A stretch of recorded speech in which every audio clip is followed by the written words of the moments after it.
আসসালামু আলাইকুম। কেমন আছেন আপনারা সবাই? আশা করি সবাই ভালো আছেন। আজকে দেখাবো বড় সাইজের আস্ত একটা সিলভার কাপ মাছ রান্নার দুর্দান্ত এবং সবচাইতে লোভনীয় রেসিপি।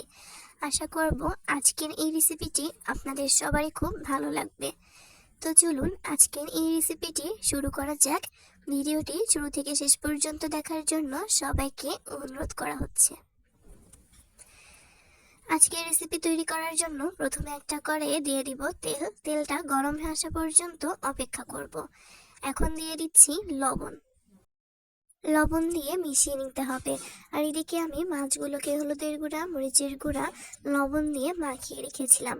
এখন সেই গরম তেলে একে একে আমি মাছগুলোকে দিয়ে দিব। মাছগুলোকে দিয়ে উল্টে পাল্টে কিছুটা সময় ধরে ভালো করে নাড়াচাড়া করে ভেজে নিতে হবে। এই মাছটা রান্না করার সময় কিন্তু একটু বেশি করে রান্না করবেন। বেশি করে রান্না করলে এটা রান্না করলেও অনেক বেশি মজা হবে।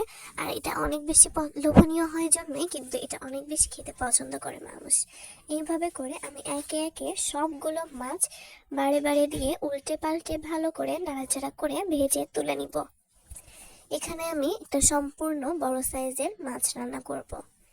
আর এই মাছটা কিন্তু আজকের রেসিপিতে রান্না করলে খেতে অনেক বেশি লোভনীয় হয়। এইভাবে করে কিছুটা সময় নিয়ে ভালো করে উল্টে পাল্টে নাড়াচাড়া করে ভেজে নিব। তবে যদি আপনারা চান না ভেজে রান্না করবেন, সেই ক্ষেত্রে না ভেজেও রান্না করতে পারেন। তবে ভেজে রান্না করলে কিন্তু এই মাছের টেস্ট অনেক বেশি মজা হয়। এইভাবে করে কিছুটা সময় নিয়ে ভালো করে উল্টে পাল্টে নেড়ে চেড়ে ভালো করে আমি একে একে সবগুলো মাছ ভেজে নিব। এইভাবে করে মাছগুলোকে কিন্তু অনেকটা সময় ধরে আমি হলুদের গুঁড়া, মরিচের গুঁড়া, লবণ দিয়ে মাখিয়ে রেখেছিলাম। ভালো করে কিছুটা সময় নিয়ে মাখিয়ে রেখে কিছুক্ষণ রেস্টে রেখে দিয়েছিলাম। আর রেস্টে রাখার পরে ভালো করে আমি মাছগুলোকে ভালো করে ভেজে নিচ্ছি। এই পর্যায়ে মাছগুলো কিন্তু ভেজে নেওয়া হয়ে গেছে। এখন আমি তুলে নিব। এখন সেই মাছ ভাজা তেলে আবার একটু তেল দিয়ে দিলাম। আর তার সঙ্গে দিয়ে দিচ্ছি এলাচ। এলাচগুলোকে আমি ভালো করে ফাটিয়ে নিয়েছি। আর দিয়ে দিব তেজপাতা। এলাচ এবং তেজপাতা দিয়ে কিছুটা সময় ভেজে নিব। এখন দিয়ে দিচ্ছি মরিচের ফালি আর তার সঙ্গে দিয়ে দিব পেঁয়াজ। এখন এগুলো দিয়ে ভালো করে চামচের সাহায্যে নাড়াচাড়া করে ভেজে নিব। কিছুটা সময় ধরে ভালো করে নাড়াচাড়া করে ভেজে নিতে হবে।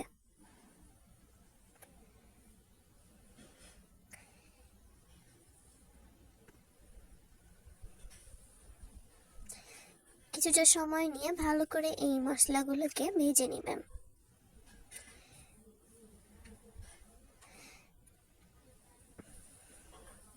ভালো করে ভেজে নেওয়া হয়ে গেছে।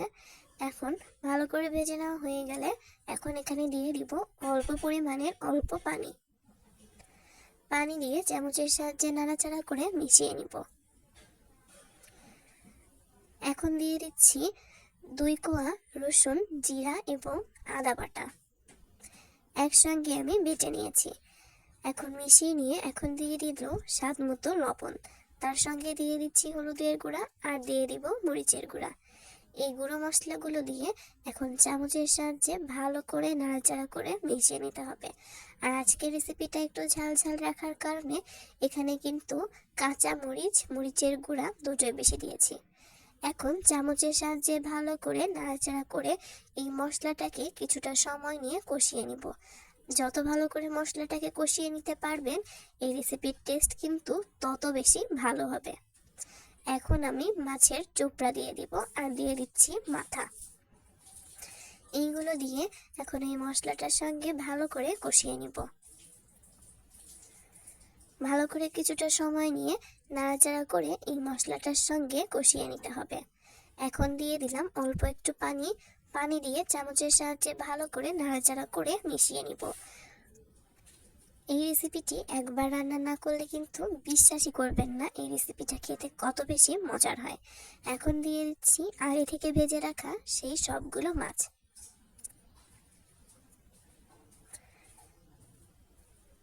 মাছগুলো দেওয়া হয়ে গেলে এখন দিয়ে দিতে হবে ঝোলের জন্য পানি। ঝোলের জন্য পানি দিয়ে চামচের সাহায্যে ভালো করে নাড়াচাড়া করে মিশিয়ে নিতে হবে। যারা আমার চ্যানেলে নতুন, আপনাদের কাছে যদি আজকের এই রেসিপিটি ভালো লাগে তাহলে আমার চ্যানেলটিকে সাবস্ক্রাইব করে দিবেন, লাইক কমেন্ট শেয়ার করে দিবেন। যারা আজকের রেসিপিটি ফেসবুক পেজ থেকে দেখছেন তারা চাইলে পেজটিকে ফলো দিয়ে রাখতে পারেন। এই পর্যায়ে আমি দিয়ে দিচ্ছি চেলে নেওয়া জিরার গুঁড়া।